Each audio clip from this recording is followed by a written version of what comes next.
you, Carolyn. This is the fifth in a series that I've been doing on the idea of gathering in the light. And if you are interested in any previous ones, if you look at the chairs in front of you, the red little slip will show you how to get the previous ones. And if you'd like to be on our mailing list, the blue one will help you with that. But the idea of doing this series of Gathering in the Light really is to prepare ourselves for whatever's going to come in 2025. We don't know exactly what will be demanded of us in this coming year, but our aim as a community is to be prepared. And the idea to that end is we want to gather in the light and express it to bring aid and comfort to those in need. And we've been looking at how we need to prepare ourselves both personally and corporately to do that. We've looked at to focusing on the personal commitment of living a good life and helping others through our surrender to the spiritual life that's within us. And also, we've been looking at how corporately to put the chapel in a place where we can best help others. I mean, to that end, I've had meetings with Human Services to work out how, as a community, we can help them.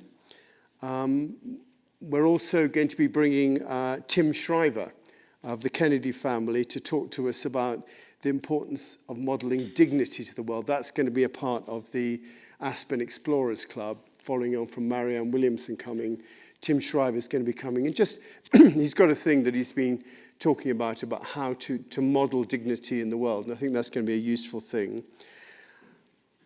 These are little things for 2025. Also, we'll be holding a meeting on the Loneliness Project, which is now being led by Andy Godfrey. That's going to be, the next meeting for that is going to be this coming Wednesday at 10 o'clock in the gallery. And we've got a lot of our partners coming and some of the volunteers. And if anyone here would like to come to that meeting, just to find out what we're doing and how it's going and what the plans are, that's going to be 10 o'clock on Wednesday. It probably lasts about an hour and a half, something like that. So do let me know, or let Andy know if you'd like to come. We'll just make sure that you're on the list. And also over the next year, we're going to be using both the Wisdom from the Top of the World website. If you haven't logged into that, just look at aspenwisdom.org and you'll find that website. And the Explorers Club to bring different people into our space here to just connect, to form a community so that we can go forward into the world. And all of this comes, I think, from the creative urge that we have within us. And that's something else that we've talked about. that pulse of hope that we spoke about a while ago. That pulse of hope within us as human beings, I think, transcends everything. If you want to know where it is, we feel it in our heartbeat. That is the pulse of hope. We feel it in our breathing, automatically, that happens. It just goes on and on. It's insistent. We don't have to think about breathing. We don't have to think about beating our hearts.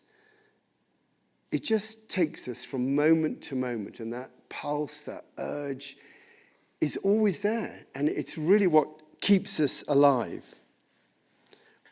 We're unconscious of it in our day-to-day living, but it does keep us going. We don't think about the beating of our heart or our breath, but that same urge that insists that we look after our fellow man and woman is that same urge that keeps us alive.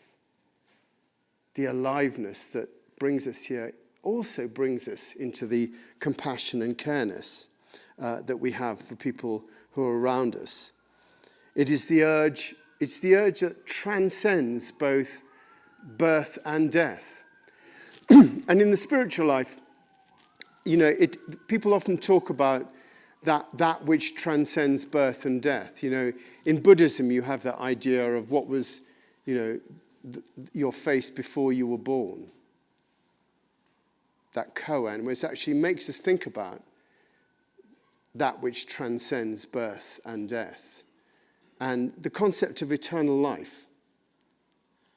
And you've got that in the Bible, you've got that elsewhere. Again, that is the concept that transcends both birth and death. And I think it's interesting just to look at how that is. And I think that links in with that urge. That urge was there before we were born. It existed for us within our parents, in their heartbeat, in their breath. And that urge moved both into the sperm and into the egg that came together to bring us individually into being. And it started our hearts in the womb and burst into the cry of breath as we were born. That is that same urge that came from the previous generation. And at the end of our lives, that urge continues in the decomposition of our bodies and the feeding of the earth, of the nutrients that we have, so that the pulse is there in the plants and in the animals that do feed on us. So there is that continuum that was here before we were here and will be here after we've been here. But while we're alive, we are conscious of it. We're conscious of it. We are part of an ever-flowing stream of life that goes right back to the creation moment when consciousness first came into being. That was the primal urge right at the beginning. And everything has come from that primal urge, and we have come from that primal urge. And we are conscious of ourselves within that primal urge. And that stream of life will go on until what Teilhard de Chardin calls the omega point. Whenever that might be, as all creation becomes conscious of itself as a part of the flowering of that creative impulse and the completion of that journey that is realized by everyone. And why is all this important? Because it tells us that we really are part of something greater than ourselves. We inhabit the urge. We inhabit that flow of life. And you know, the amazing thing is we are able to be conscious of it. Not just conscious of being alive, but because we're talking spiritually, we're conscious of the responsibility that we have with that flow and urge of life. We're conscious of that something can be done in our lifetimes. It tells us that our lives matter and that what we have to offer can enrich those who are around us. Because our urge to create, to heal, to help, and to nurture comes from the primal urge that is in the origin of creation, which is an urge for order, which is an urge of love, which is an urge of giving with no expectation of return. That is the urge. The universe was created out of an urge of love, an urge of giving with no expectation of return. And our lives are a part of that. And when we are truly in that flow, we are in the flow of love, of giving with no expectation of return. We are the living pulse, each of us, of the creative urge. And we should see that in everything that we do. Marcus Aurelius, in his meditations, and I have the holdovers to thank for my involvement in Marcus Aurelius' meditation.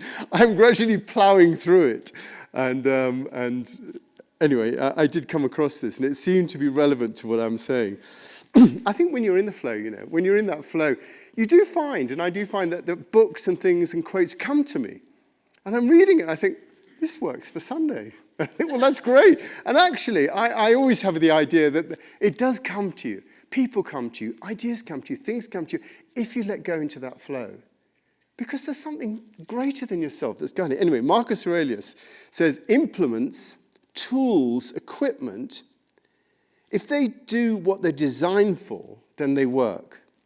Even if the person who designed them is miles away.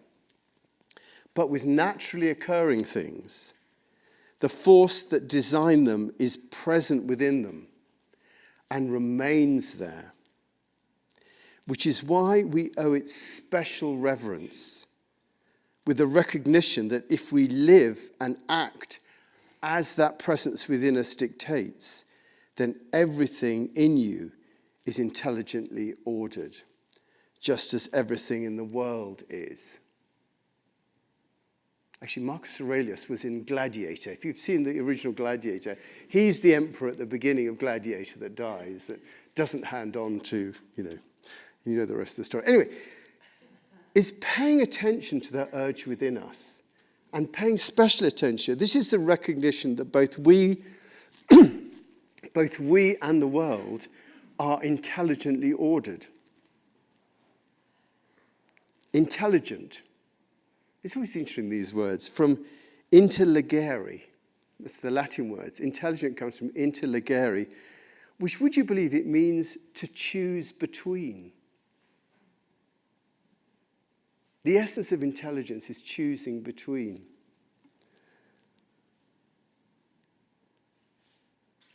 There is a definition in the way that the world works. In other words, it is not random. There is always a choice. The choice of water to flow downhill, for light to bend, for gravity to pull, for the world to turn.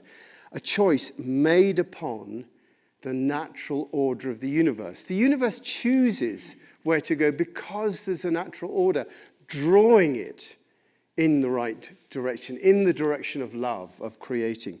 And we are part of that order. Whether we know it or not, there is a natural order for humanity, as with all living things. And our choice that we have is whether or not to conform with that natural order. That's what free will is. Do we conform with the natural order of love, or do we decide to go our own way and create our own little Tower of Babel, wherever we want to? Because we're conscious, we have a choice. That's the important thing. And it's our legacy to be able to exercise that choice in harmony with the creative urge that's within us. It's our legacy to be able to exercise that choice in harmony with the creative urge that's within us. And if you see that creative urge, for example, in terms of the Tao, from the Tao Te Ching, if you look at it, the Tao is really that creative urge from the Tao Te Ching, from the Taoist scripture. This is what the Tao Te Ching says, whoever is planted in the Tao will not be rooted up. Whoever embraces that harmony of the Tao will not slip away. Her name will be held in honor from generation to generation. Let the Tao be present in your life, that order be present in your life, and you will become genuine. Let it be present in your family, and your family will flourish. Let it be present in your country, and your country will be an example to all countries in the world. Let it be present in the universe, and the universe will sing. How do I know this is true? By looking inside myself. Ask yourself if it's true for you, this flow, this urge that we're part of. Ask if it's true by looking inside yourself. There is no greater question. There is no greater answer than realizing our place within the scheme of things. It defines us, and it gives our life meaning. It shows us that we are part of a continuum that has been there from before time began and will be there after time has passed away. That flow is beyond time. It's how we see that each of us individually can go beyond birth and death, because that flow, that essence. And if you want to see where that essence is, where is that flow? It's in the now. It is the essence that exists in the present moment. That's where the flow is. And we witness that flow in the present moment. It's how we see that each of us individually can go beyond birth and death. And surely the idea that we can go beyond birth and death is the greatest consolation of all. Not to fear death, but to see that what we do indeed transcends it.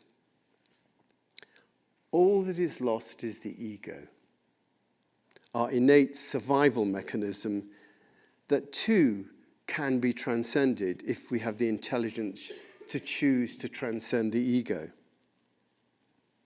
So there is nothing to hold on to, nothing to lose, nothing to do but be true to the creative urge of life that's within us all. I got Carolyn to read that passage from Genesis 2 because we are all Adam, in that life has been breathed into us and we are given all that we need to make our contribution. When we're there, in that flow, we're in heaven, free to eat from any tree in the garden. Just watch out for the apple that will take us from our hearts and back into our heads again and away from the divine. That is the apple. It is the temptation to live in our heads rather than our hearts. And this really is the good news, because it means that we're a part of something that has always been and that always will be. And we have the great fortune to be conscious of it, aware of it. We know that we know. And therefore, we can be all that we're meant to be and do all that we're meant to do. I always have that idea. It's never too late to become the person that you might have been. Such a great idea. It's never too late to become the person you might have been. Which is to say that we can have confidence to go out there and make a difference because it's in our DNA to do so. There is nothing to fear and nothing to lose. And with that, we can have the confidence to put our all in whatever we do in life. But what holds us back? What holds us back probably is the idea that it will be inconvenient in some way. That us doing this will be inconvenient. Another interesting word, inconvenient. Not fitting or agreeing with the way that we see life as working.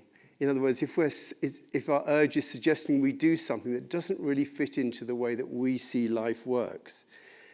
Inconvenient comes from the Latin words in convenio, Latin for not coming together. Something that is inconvenient is when it doesn't come together. We have the idea as to how our lives come together. And we hold back when we feel that what we do will not come together in the comfortable way that we want our life to be. If we feel it's inconvenient to the flow of our lives. In reality, the flow of our lives is an eternal flow that all things will eventually arrive at, whether they like it or not. And so we might as well go with the flow as it's what we're a part of anyway. And how do we know whether or not something is part of the flow or not? How do we make that choice? Am I really going with the flow or not? Well, obviously there is nothing that exists outside the flow. However, as we do have a choice, spiritually, that's what spirituality is. Spirituality is choosing to work on making the choice to be in the flow. That's what spirituality is. The work we do on ourselves through meditation, our quiet times, brings us closer to being able to make the right choices. And our study of the sages helps us make that decision. That's how we work out whether or not we're in the flow or not. We work at it in our meditation, in reading scriptures and sages. And then that gives us the insight as to what to do. That wonderful passage from Philippians 4. Finally, brothers and sisters, whatever is true, whatever is noble, whatever is right, whatever is pure, whatever is lovely, whatever is admirable, if anything is excellent or praiseworthy, think about such things.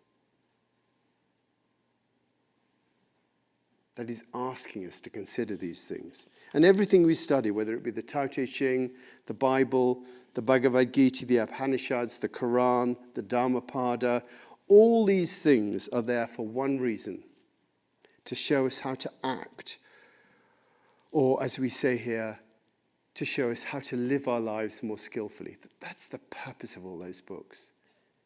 To show us how to live our lives more skillfully.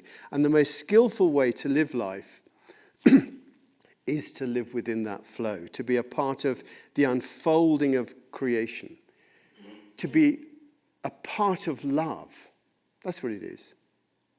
Because love is, as it says in 1 Corinthians, patient, kind, it does not envy, it does not boast, it is not proud, it does not dishonor others, it is not self-seeking, it is not easily angered, it keeps no record of wrongs. Love does not delight in evil, but rejoices in the truth. It always protects, always trusts, always hopes, always perseveres. Then that final cruncher, love never fails. That's a description of the flow. As in all the great scriptures, it's telling us how to become part of the flow. And as we move into 2025, that has to be our focus.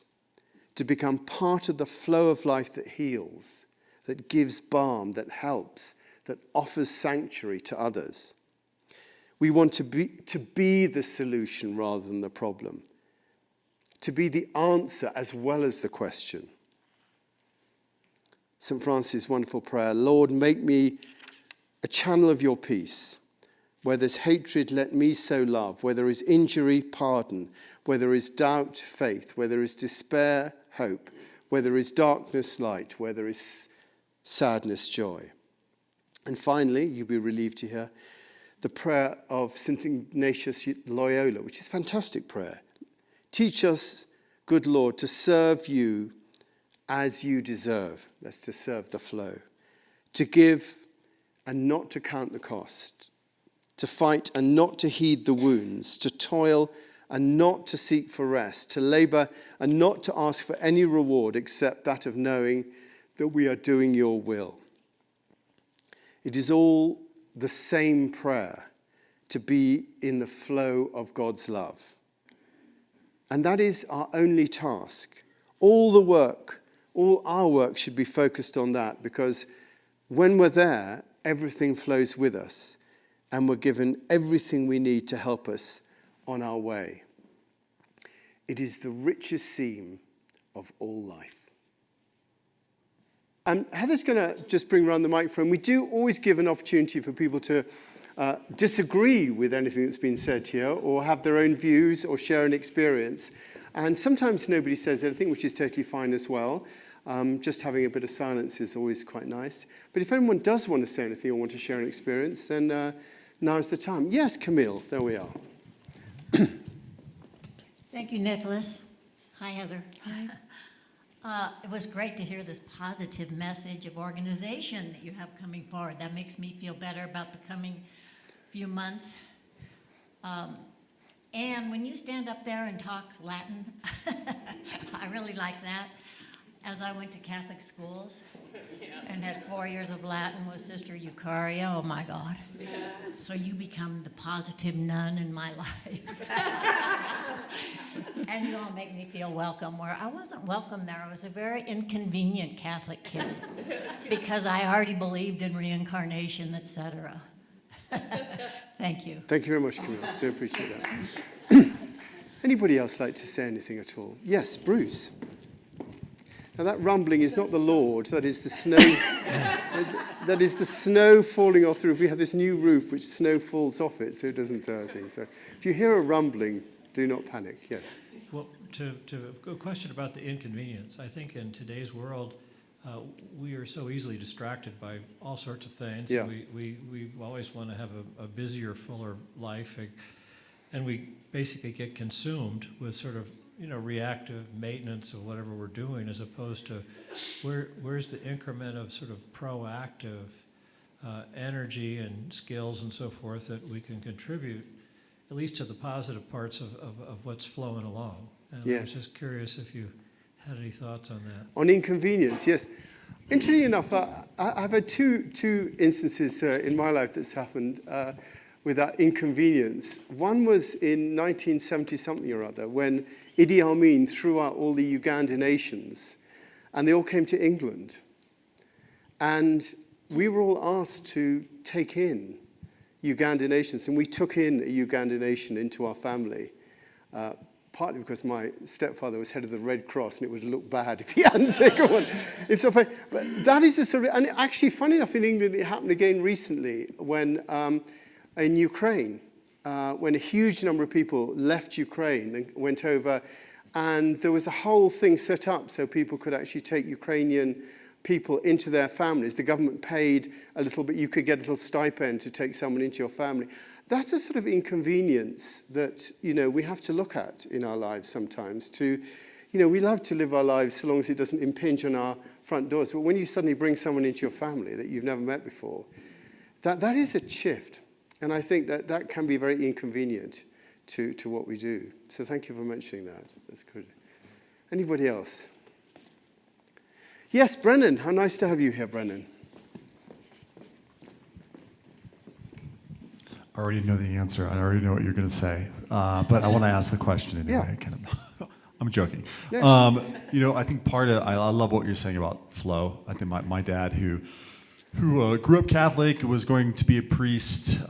He was really spiritual, but then he ran into sort of the bureaucracy of the Catholic Church, and he found that in his own experience that what was being served was not actually people's spirituality or connection with God. It was more the institution, right? And so he kind of fell out of that. When he fell out of that, he had an existential crisis, of course, but he really got into Eastern mysticism and also indigenous communities and things like that. So he was really into the flow, always talked about the flow as something I love and resonate deeply with. And I find myself always going in and out of it. You get into it and then you get out of it, but when you get out of it, you forget. It's that sort of illusion, the Mara, to use the Buddhist sort of thing, that Mara kind of traps you in the illusion and you become hypnotized.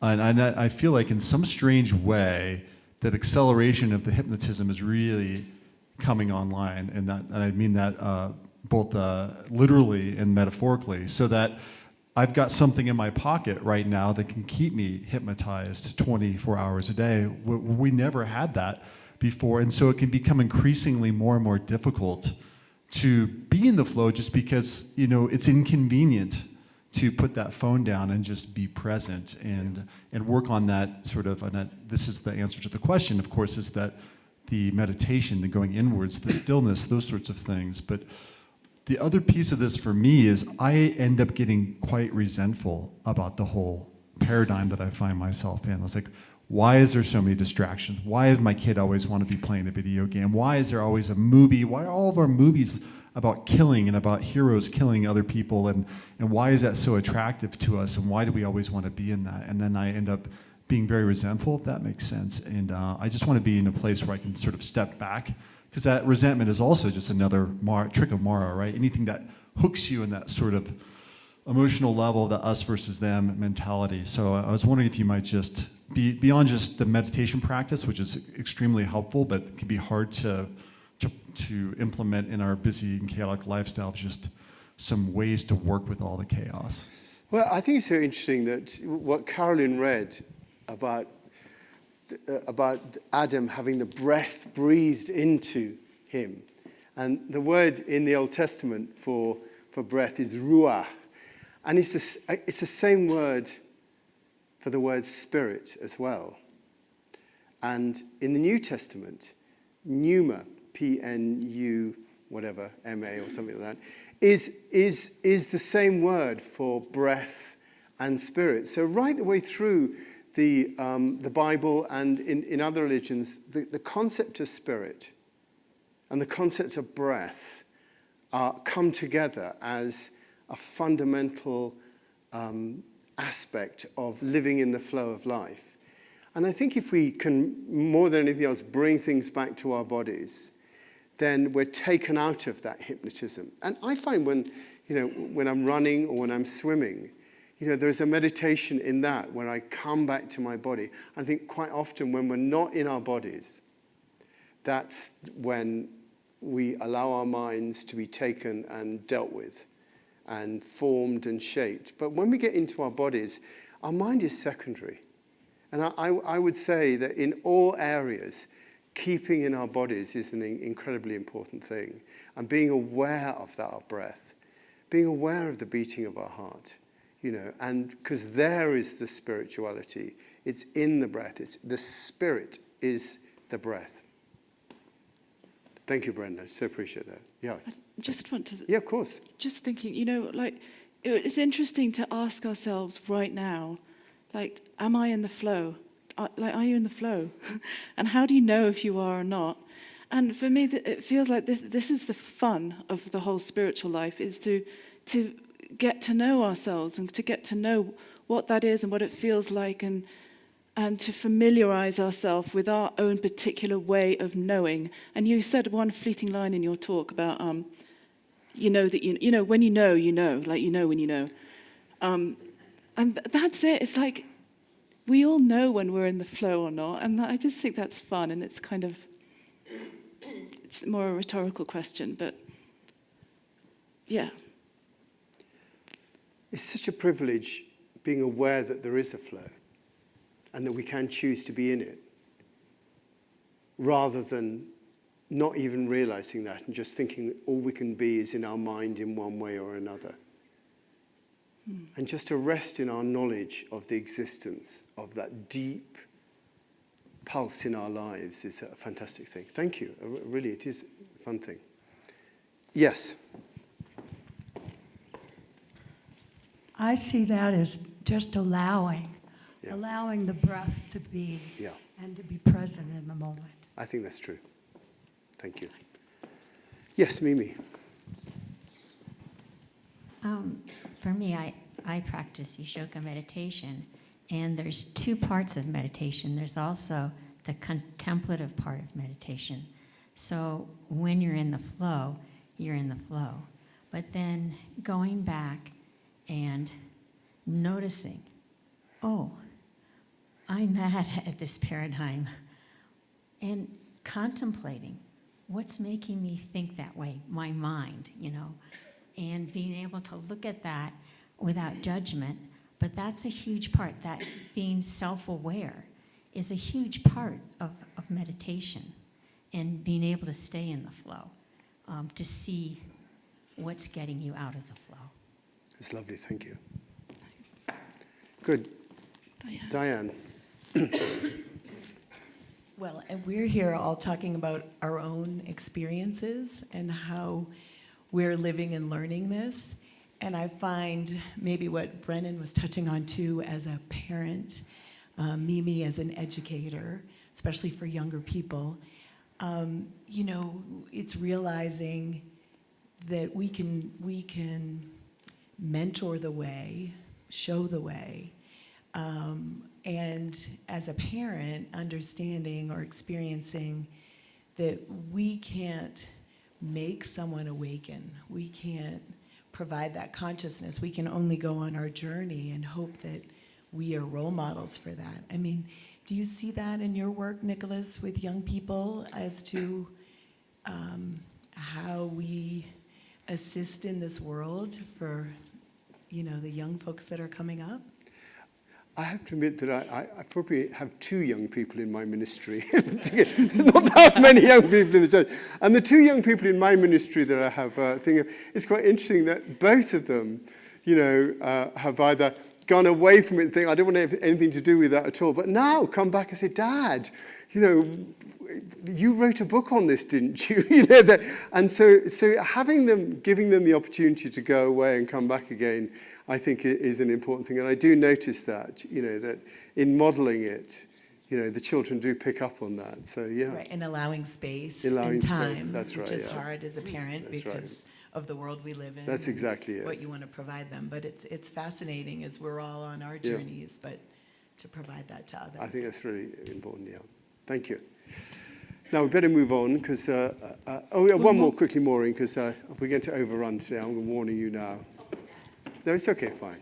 I mean, it's a good topic to be talking about, so thank you, No, Maura. I've been listening to everybody, and I was thinking about distraction, and then Diane, when you talked about modeling, there's this lifestyle coach named Mel Robbins. Maybe you've heard of her. Anyhow, she's got a whole potpourri of podcasts that she talks with doctors, leaders, teachers, everybody, and it could be about finances, relationships, losing weight. It doesn't matter, but it's all things that help you live a better life. And she just came out with a book called Let Them. And I was thinking about, and it's kind of let them. And if you're, unsure about doing something, but people are questioning you, let them. And if you want your husband to lose weight and he keeps eating pretzels and you keep trying to urge him to go to the gym or do this and he's just not doing it, let him. And then model the behavior that's right. But it made me think about distractions too. Sometimes, we all live these hyper busy lives, and occasionally, and then sometimes we pull back. But the whole let them theory kind of resonated with me because it's sometimes, I might find myself hesitant to move forward on something, and then I go, let them, and then let me model the behavior that I value, and it just kind of gives me personal strength. No, I like that. It's much better to let them than to get angry with them, which is what we tend to do, I think, which is good. Good. Thank you for that. So appreciate that. We're going to have our...